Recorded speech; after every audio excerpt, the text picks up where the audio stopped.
Vampiros, lamias y golos.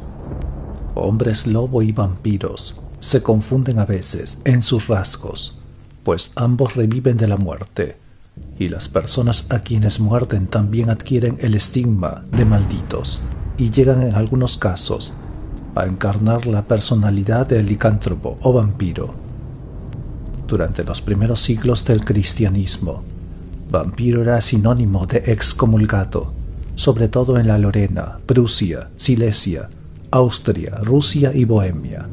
El rasgo diferenciador de estos seres espectrales es el llevar varios meses enterrados, salir de sus tumbas ciertas noches y como provistos de cuerpo y alma, hablar, andar, infectar las ciudades, maltratar a los hombres y animales y chupar la sangre de sus víctimas hasta causarles la muerte y conducirles al mismo estado estigmático que ellos, solamente exhumándolos, cortándoles la cabeza y arrancándoles el corazón. La comunidad podía librarse de sus acechanzas.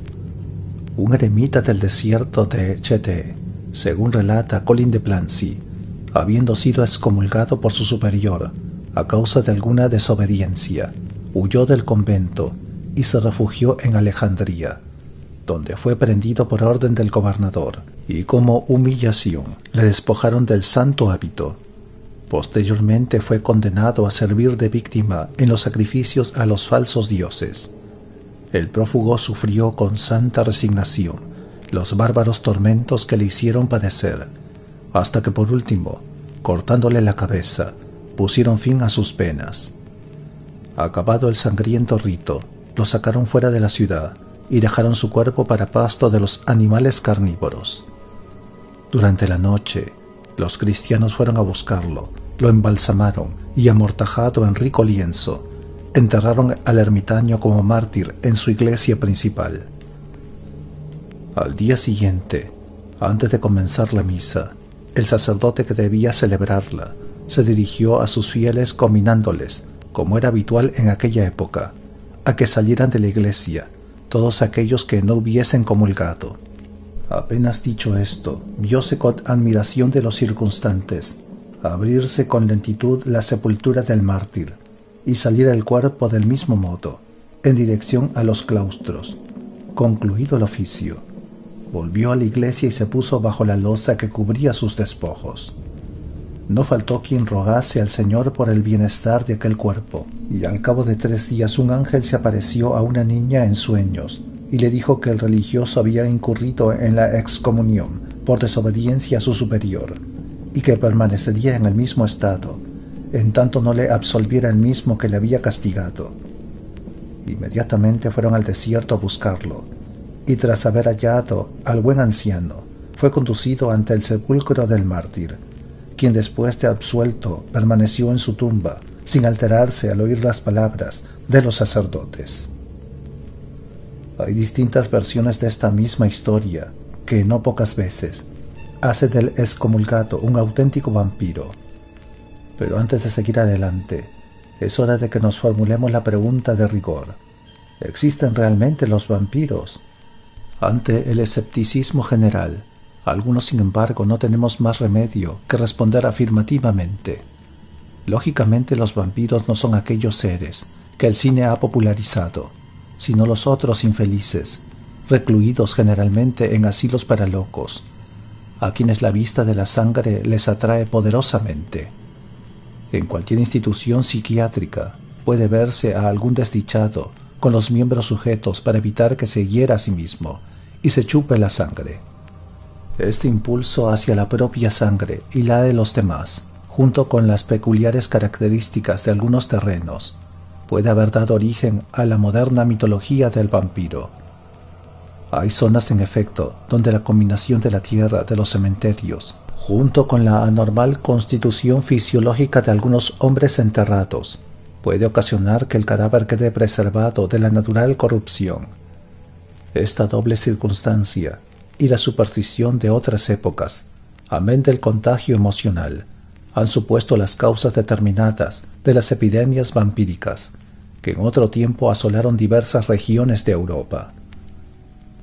Retrocedamos al caso del vampiro por excomunión En algunos lugares de Grecia todavía creen que los cadáveres de los excomulgados no se reducen a polvo, como los demás, por mucho tiempo que lleven enterrados. Solo podrá corromperse el cuerpo si, además de haber sido inhumado en tierra bendecida, reciben la absolución de su anatema. Si esta doble circunstancia no se produce, la tierra, como asqueada, puede llegar hasta escupir el cadáver, y ello supone obviamente dejar al vampiro en libertad. Asegura una tradición popular que en el siglo XV, bajo el mandato del patriarca Máximo, el emperador turco de Constantinopla quiso saber si verdaderamente los cuerpos de los excomulgados no se corrompían. Ordenó el patriarca abrir la huesa de una mujer que había tenido comercio ilícito con un arzobispo y a la que otro prelado había excomulgado. Asegura el relato que el cadáver fue hallado muy negro e hinchado, y que los turcos lo encerraron en una tumba bajo el sello del sultán, con el fin de que nadie osara tocarlo. El patriarca Máximo otorgó la absolución a la mujer, y 3 días más tarde, al ser abierta de nuevo su tumba, se encontraron los restos reducidos a polvo. Esto no puede sorprendernos, puesto que los despojos, intactos a veces en su sepultura, se descomponen muy rápidamente en cuanto se abre la tumba y se activa la oxigenación. Colin de Plancy relata otro hecho singular, acaecido en Limoges, el año 1031, y que viene refrenado por la autoridad del obispo de Cajols. Un caballero de nuestra diócesis, relata el prelado, fue muerto estando excomulgado. No quise ceder a los reiterados ruegos de sus amigos, que me suplicaban le absolviera. Mi intención era obtener con el ejemplar castigo un escarmiento para los demás. Por consiguiente, lo enterraron algunos gentilhombres, sin las ceremonias eclesiásticas, ni el permiso y asistencia sacerdotal, en una iglesia dedicada, en otro tiempo, a San Pedro. Al día siguiente, por la mañana, encontraron su cuerpo arrojado a cierta distancia de la sepultura, y ésta aparecía con señales de haber permanecido intacta. Los caballeros que presenciaron el hecho solo hallaron los lienzos con el que el excomulgado había sido envuelto. Pusiéronle en la huesa por segunda vez, y para mayor seguridad, cubrieron la losa con gran cantidad de piedras. Una vez más, encontraron también el cadáver fuera de su sepultura, sin que se notara que manos humanas intervinieran en ello. Aconteció lo mismo por espacio de 5 días, y al último, viendo que la iglesia lo desechaba lejos de todo lugar santo, sus amigos lo enterraron en tierra profana, y esto llenó de pavor a los señores feudales circunvecinos, que vinieron a rogarle perdonara al excomulgado. En este mismo contexto, Don Calmet recoge una crónica de Juan Breton, en el cual se asegura que San Agustín, apóstol de Inglaterra, predicando sobre la necesidad de pagar el diezmo, advirtió a sus feligreses que si había algún excomulgado en la iglesia, saliera enseguida, y ante el espanto de todos los presentes, se oyó crujir la losa de una tumba y vieron como un difunto, enterrado allí desde hacía más de 150 años, salía de su tumba y entre un espantoso rechinar de dientes abandonaba el templo. Aparte de la manifiesta contradicción que este relato lleva en sí, urdido sin duda para convencer a los espíritus reacios de los riesgos a que se exponían de no pagar el diezmo, añade Don Calmet que, terminada la misa, salió San Agustín a la plaza y preguntó al difunto por qué se había marchado, el cual contestó que había muerto en excomunión. Preguntándole el santo dónde estaba enterrado el cuerpo del que le había excomulgado, y se trasladaron todos allí. El santo ordenó al prelado que se levantara. El muerto volvió a la vida, declarando que había excomulgado a aquel hombre por su obstinación en rehusar el pago del diezmo. A los constantes ruegos del santo, el difunto clérigo otorgó la absolución al excomulgado, y acto seguido, los 2 muertos se volvieron a sus tumbas. La opinión piadosa de la iglesia medieval era que los santos no se corrompen en sus tumbas. Por ello, se espera 100 años en las causas de santificación para canonizar a un bienaventurado, cuyo cuerpo, Al ser exhumado, no solamente debía aparecer preservado de la natural corrupción, sino también exhalar un perfume agradable, el característico olor de santidad con el que había muerto. A veces sucedía, pues de todo hay en la viña del Señor, que algunos frailes que fueron tenidos en vida por santos varones, al ser desenterrado su cadáver aparecía intacto, pero negro y hediondo. Ello era señal de que habían muerto en pecado. Pero entonces el obispo les daba la absolución, y al instante su cuerpo se reducía a polvo. En el proceso de sedimentación que sufren las leyendas durante la Edad Media, la del vampiro es la que mayor pureza conserva respecto al esquema original. Las hadas o fatas son una estratificación de los fatales de la antigüedad y corresponden a las druidesas que habitaron en los bosques de Europa durante la colonización romana. Las nixas y los duxes de los celtas, los brownies, los gluricanes, los gnomos y los oninas del variado folclore europeo se transforman paulatinamente en criaturas benéficas y simpáticas, mientras que los vampiros y licántropos conservan sus rasgos siniestros. Como fruto de una hipóstasis, el sexo del vampiro siempre aparece ambiguo. Puede adquirir alternativamente el carácter masculino y el femenino, e incluso simultanear ambos sexos y ser andrógino. Pero ahí no acaban sus habilidades. Algunos silvanos de miembro bifurcado normalmente poseían a sus presas a la vez y contra su voluntad. Esta ambivalencia tiene un origen religioso que no siempre corresponde a la divinidad. Algunos talmudistas atribuyen a Jehová una hipóstasis o desdoblamiento femenino, la Ruá. Lilith es la hipóstasis hembra de Satanás y corresponde a la Anata Astarte de los fenicios, a la Tanit de Cartago y a la Atenea griega, hipostasiada de Zeus. Todas ellas, en algunas representaciones, adquieren carácter ornitomórfico, con alas y pico depredador, que no siempre figuran al paradigmático vampiro volador, sino que pueden aparecer como una paloma, como un gavilán o como una lechuza. En este contexto son quizá los colos, los vampiros hembras de las tradiciones árabes, los que adquieren unos rasgos más característicos. Lo mismo que los golos o golas, las lamias toman figura de mujer, siempre de singular belleza, pero las que pueden reconocerse fácilmente por las uñas de sus pies, pequeñas garras que aparecen con la forma de una cabeza de dragón. Cuidando tal aspecto, las lamias usan siempre zapatos cerrados. No pueden habitar lejos de las ruinas y de los cementerios, puesto que se alimentan de los cadáveres en caso de no hallar nada mejor. Las lamias, al igual que los golos, pueden transformarse en lobos y hienas, como ocurrió en Siria, cuando unos soldados mataron a varias de ellas. Al día siguiente, metamorfoseadas en fieras, atacaron su campamento. Dice de Plancy también que en Libia se encuentran lamias muy veloces en el correr y que para devorar mejor a los viajeros les muestran sus gracias sin hablar, porque su voz es un silbido de serpiente. Supónese que también hay de estos demonios en África, pero sea lo que quiera, es cierto que existen, dice Leloyer, puesto que esta creencia era muy admitida entre los antiguos. El filósofo Menipo amó a una lamia, pero le avisaron que desconfiase y no le pudo atraer para devorarlo. Los demonónamos no están muy de acuerdo acerca de la figura de la lamia. Torquemada dice en su examen que son mujeres con pies de caballo. Otros las llaman lechuzas, por el grito y las golosinas. Algunos dicen que son una especie de sirenas, y hay quienes las comparan con los golos de Arabia.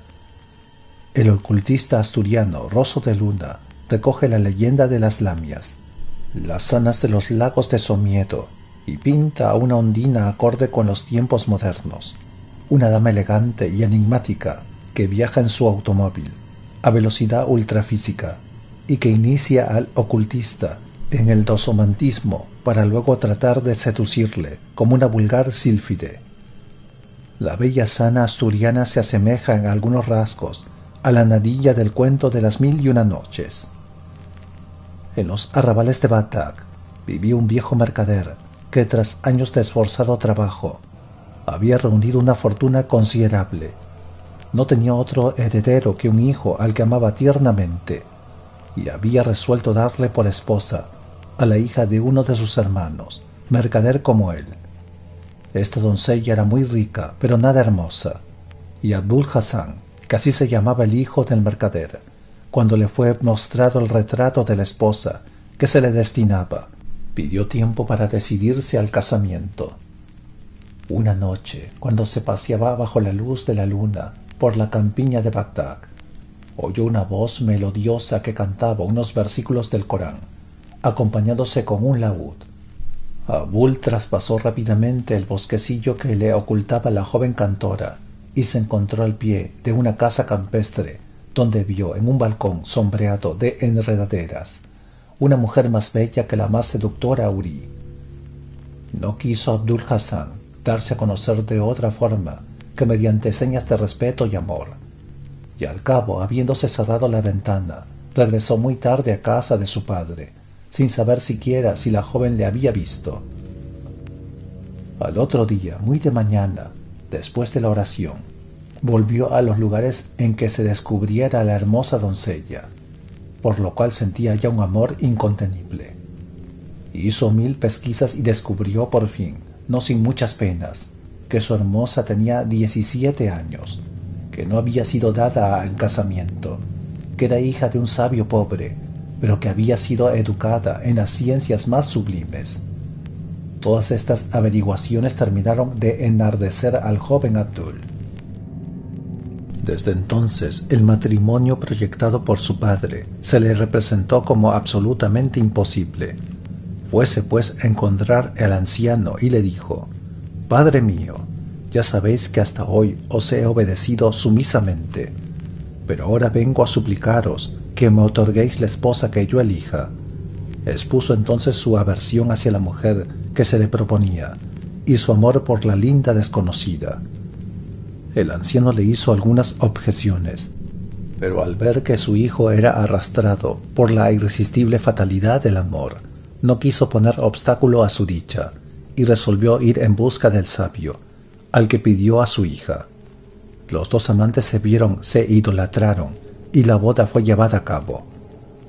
Después de los 3 primeros meses, pasados en la embriaguez de los más tiernos placeres, Abdul Hassan se despertó una noche y reparó en el hecho insólito de que su esposa no estaba junto a él en el tálamo nupcial.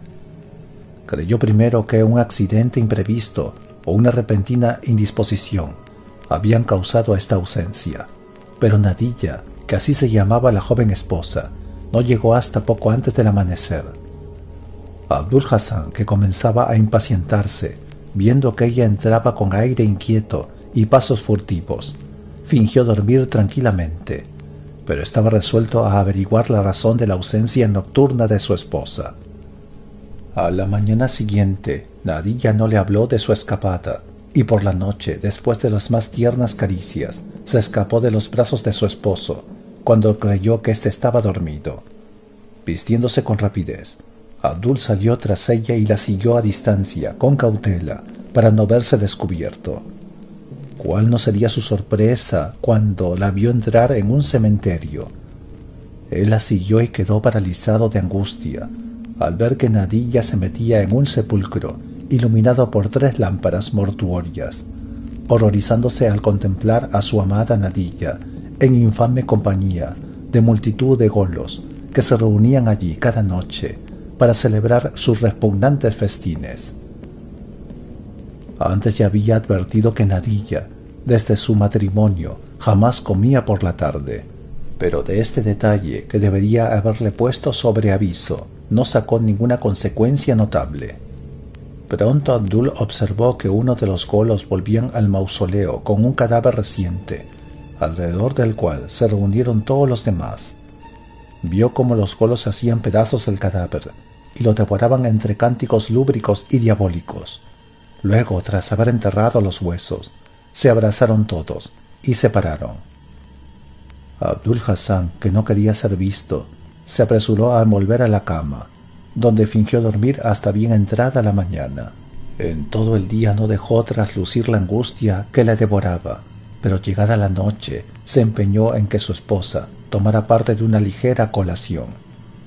Nadilla se negó a ello, según acostumbraba, y después de insistir inútilmente, Abdul exclamó furioso: «¿Prefieres ir a cenar con los colos?». Nadilla palideció intensamente, no dijo nada y fue a acostarse enfurecida. A medianoche, cuando le creyó sumergido en profundo sueño, se sentó sobre su pecho y murmuró con voz de odio: «Ahora te haré expiar tu curiosidad». Y al instante, inclinándose sobre el cuello de Abdul, le mordió una vena y comenzó a sorber su sangre. Pero Abdul, prevenido, no dormía, y empuñando la daga que tenía presta, acometió contra Nadilla a cuchilladas. La joven quedó moribunda a su lado. Abdul gritó pidiendo ayuda y acudieron los criados. Un médico le vendó la herida del cuello, le administró un sedante y a la mañana siguiente se ocupó de enterrar a la joven Gola. 3 días después de ocurridos estos hechos, cuando Abdul creía ya haberse librado de la pesadilla de su matrimonio, a medianoche, Nadilla apareció junto a su lecho. Se le arrojó encima y quiso vampirizarle de nuevo. En esta ocasión, la daga de Abdul fue del todo ineficaz y solo pudo salvarse gracias a su veloz huida. Al otro día mandó abrir el sepulcro de Nadilla. La joven estaba como viva y hasta parecía respirar tenuemente. Fueron a casa del sabio que pasaba por ser el padre de aquella infeliz y al fin, abrumado, confesó que su hija se había casado 2 años antes con un oficial del califa, pero que, habiéndose entregado a la vida desenfrenada, su marido la mató. Sin embargo, Nadilla revivió en el sepulcro y, escapando de él, volvió a su casa. Su padre no tuvo fuerzas para denunciarla. La justicia, esta vez ante los requerimientos de Abdul, ordenó que Nadilla fuese quemada en una hoguera de madera de sándalo.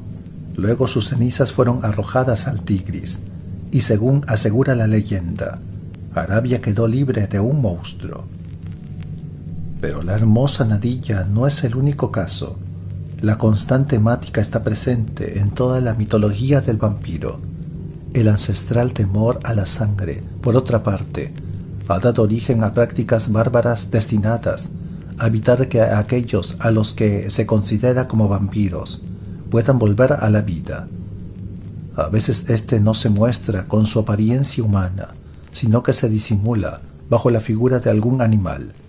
El gran murciélago de la India y de los desiertos americanos, que precisamente es el único que ataca a los grandes mamíferos para sorberles la sangre, el lobo e incluso el inocente murciélago. Quemar a los murciélagos o clavarlos por las alas a una pared es una superstición corriente en algunos lugares y sirve para conjurar maleficios.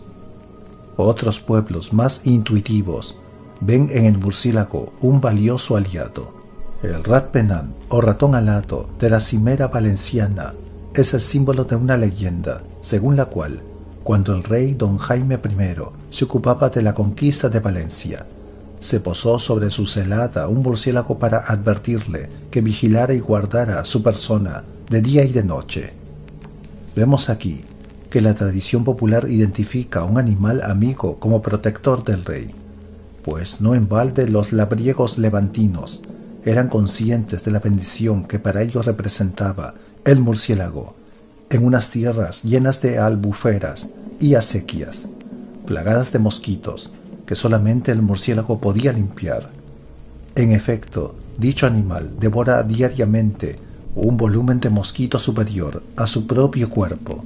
Es una lástima que estos simpáticos mamíferos hayan desaparecido de nuestras ciudades, donde se les veía revolotear alegremente durante noches de verano. Los altos índices de contaminación ambiental les han alejado de los centros urbanos, y en los campos el uso desmesurado de insecticidas acaba también con ellos al privarles de su alimento. Pero si valencianos y catalanes hicieran del murciélago un símbolo de amistad, en otros lugares no han sido vistos con la misma simpatía. En algunas zonas rurales de los Balcanes y de Bulgaria, hasta el siglo pasado, los hechiceros atrapaban a los murciélagos con redes y degollándolos, llenaban con su sangre una botella que luego arrojaban a la hoguera para preservarse de los vampiros. Si, pese a este exorcismo, el vampiro salía de su tumba, era menester atraparle durante el día y atravesarle el corazón con una estaca. Esto, sin embargo, no era impedimento para que a veces se extremaran las precauciones y se les llegara a cortar la cabeza, e incluso a su descuartizamiento total, haciendo consumir finalmente sus restos en la hoguera. Estas prácticas podían emplearse no solo con los reputados vampiros, sino también con los suicidas y con aquellos difuntos que en vida hubieran sido muy lujuriosos, pues como dice el doctor Escalante, cuando un casado muy libidinoso moría en pecado, se convertía en vampiro y buscaba por la noche a su viuda para tener con ella comercio carnal. Cuando no lograba por cualquier causa su deshonesto propósito, trataba con tenacidad diabólica saciar su desbordante lascivia con una mujer cualquiera de la vecindad, y a ser posible soltera. Muchos embarazos escandalosos de mujeres no casadas se han explicado a satisfacción como la obra perversa e inevitable de un crapuloso vampiro. Voltaire, Dansanti y Caraccioli recogen la historia de uno de esos vampiros lúbricos, un brucólago al que se personaliza su denominación genérica y se le llama bricolacas. Es Ronald Villeneuve quien recoge la historia y dice que el tal brucólago era un hombre de mala fe, un excomulgado, de quien el diablo poseía su cadáver, y por las noches iba de casa en casa golpeando las puertas y llamando a las gentes por sus nombres.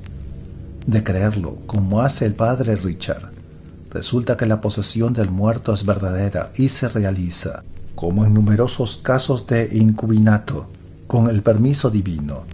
Sin embargo, es justo y bueno, añade, incinerar estos vampiros como se hace en Oriente. Perfectamente sostenible desde el punto de vista teológico. Esta opinión no fue apenas compartida por Davanzanti, que fue arzobispo de Trani y patriarca de Alejandría, en Italia del Norte. Este último, en efecto, asimila la creencia de los vampiros en un simple afeto de fantasía, a un capricho, a una extravagancia comparable a las apariciones de las sombras y de los fantasmas. Un documento muy significativo, la Lettre à un Listre de Mort de Caraccioli, es reproducido por Roger Vadim en sus historias de vampiros, de la que transcribimos los pasajes más significativos. Ilustre muerta. Como todo aquello referente a los muertos me interesa mucho más que todo lo que se relaciona con los vivos. Releía lo que usted me escribió un día sobre los vampiros, esos pretendidos cadáveres ambulantes que se supone vagan por tierras de Polonia y Hungría. Sus reflexiones al respecto son admirables, es decir, dignas de usted. Gime con razón sobre los excesos de la ignorancia y la superstición y reprocha a don Calmet haber añadido leña a la fábula. Efectivamente, el religioso benedicto don Augusto Calmet, fallecido en 1757, en la bahía de Senones, fue quien vulgarizó en el siglo XVIII las historias de los vampiros. En su voluminosa Redalium de 1751 y en su disertación sobre las apariciones de los ángeles, de los demonios y de los espíritus, y sobre los espectros y vampiros de Hungría, de Bohemia, de Moravia y de Silesia, publicado en París en 1746, recoge sin discriminación alguna todas las fábulas que circulaban en su época por el centro de Europa. Luis Antonio de Caraccioli, nacido y muerto en París, aunque de origen italiano, fue el confidente de los papas Clemente XII y Benito XIV, y en ocasiones realizó misiones diplomáticas representando a la Santa Sede en diversos lugares de Europa. Aventurero sin fortuna, pudo quizá haberse enriquecido, pero prefirió vivir toda su existencia acosado por la necesidad de la pluma. Su carta a una ilustre muerta Parece ser que estaba dirigida a una dama polaca que acababa de morir, en respuesta a otras cartas que ella escribiera a Caraccioli y que éste no había contestado. En esta especie de homenaje póstumo a su amiga, añade Caraccioli: qué ocurrencia que los cuerpos separados de sus almas hubiesen abandonado las tumbas para venir a absorber la sangre de los vivos, y pensar que nadie se apercibiera, como usted bien señala, que esa rubicundez y gordura que se observa en los cadáveres de aquellos que se sospecha eran vampiros y que se exhumaban no obedecían a otra causa que a la calidad de una tierra propia de operar tales prodigios. Es justamente lo que se confirma por las experiencias llevadas a cabo en Hungría y que sirvieron para desengañar al pueblo. Aunque haya todavía personas escrupulosamente aferradas a tales supersticiones. Aquí alude Caraccioli a dos valiosos documentos de su época, surgidos para atajar la ola de superstición que los relatos de Don Calmet habían desatado. Uno de ellos, Los vampiros a la luz de la ciencia, es obra de Prospero Lambertini, el amigo de Caraccioli, que pasaría a la historia ocupando la silla de San Pedro con el nombre de Benedicto XIV. El otro documento, el informe médico sobre los vampiros, fue el resultado de una investigación llevada a cabo por el archidiatra imperial Gerhard van Swieren, médico de María Teresa de Austria, para determinar las aberraciones cometidas por los campesinos de una villa de Moravia al ejecutar varios cadáveres por pretender que se trataba de vampiros. Nadie me ha convencido más de la debilidad del espíritu humano, prosigue Caraccioli en su carta, como la obstinación con la que un religioso polaco, a quien usted ha conocido, sostenía en mi presencia el haber visto un vampiro y haber sido testigo de las horribles escenas que el tal vampiro cometió en un convento ante sus propios ojos. Yo era superior de nuestra casa de Lublin, me contaba él, cuando uno de nuestros padres murió. Apenas fue expuesto su cadáver en la iglesia, donde debía permanecer hasta el día siguiente. Ya vinieron a advertirme de que su rostro se coloreaba de una forma sorprendente y que se le había visto pasear por el dormitorio. Me acerqué a su ataúd y reconocí efectivamente que su piel estaba colorada como el fuego, y consecuentemente le ordené, en virtud de la santa obediencia, de no turbar el reposo de nadie, advirtiéndole al mismo tiempo de que si hacía el menor ruido le haría cortar la cabeza y hundir un pico en su corazón. Este era el medio en que se empleaba contra aquellos a los que se les creía vampiros, un remedio infalible para hacer cesar sus escenas trágicas. El alboroto volvió a reanudarse unas horas después, pero seguía en su relato el religioso polaco, y descendí a la iglesia con toda la comunidad. Viendo al muerto, su rostro seguía estando colorado. Usted lo ha querido, padre mío, y yo estoy carente de culpa para castigarle de su rebeldía. Por el derecho que me asiste como superior suyo, ordeno que le sea cortada la cabeza y pinchado el corazón. El castigo fue ejecutado inmediatamente. El vampiro levantó el pie varias veces y lanzó un gran grito. Me imaginé entonces que ya estaríamos tranquilos, pero un estruendo espantoso hizo cundir la alarma durante toda la noche. Esta situación se prolongó hasta la mañana siguiente, en que fui a ver el cadáver para decirle que, puesto que la amputación no lo había vuelto juicioso, sería quemado aquella misma tarde en medio del patio. La hoguera fue preparada y el cuerpo arrojado a ella, donde pronto quedó reducido a cenizas. En aquel momento se desató una tormenta tan terrible que el convento parecía a punto de venirse abajo. He aquí el relato que escuché de los mismos labios del religioso, a quien el obispo de Cracovia destituyó por haber hecho pública una escena semejante y por su ardor al creer y contar cosas tan absurdas. Hasta tal punto el fanatismo impide razonar. Esta aventura se hizo pública en toda Polonia, lo mismo que sucedió con el de Leopoldo, el escolar declarado vampiro y castigado como tal. Pero ¿qué os importan ahora estas fábulas, ahora que está usted enfrente de la verdad? Escúcheme como si la mía fuera una alma perdida en el dolor, un alma que se aferra a todo lo que encuentra, sin saber por qué. Tal hace un viajero que hubiera perdido su camino. Va y viene sin apercibir más referencias que las incertidumbres que le llevan de aquí para allá. Este largo relato, recogido por Vadim en sus historias de vampiros, junto con otros que iremos comentando, ilustran suficientemente esa figura aterradora que solamente podía darse en la atmósfera supersticiosa del medioevo, y a la cual el Renacimiento, con su retorno a las antiguas fuentes, no había hecho sino reavivar. Una diabólica ave fénix que resurge de sus cenizas para encarnarse de nuevo bajo sus negras alas de vampiro.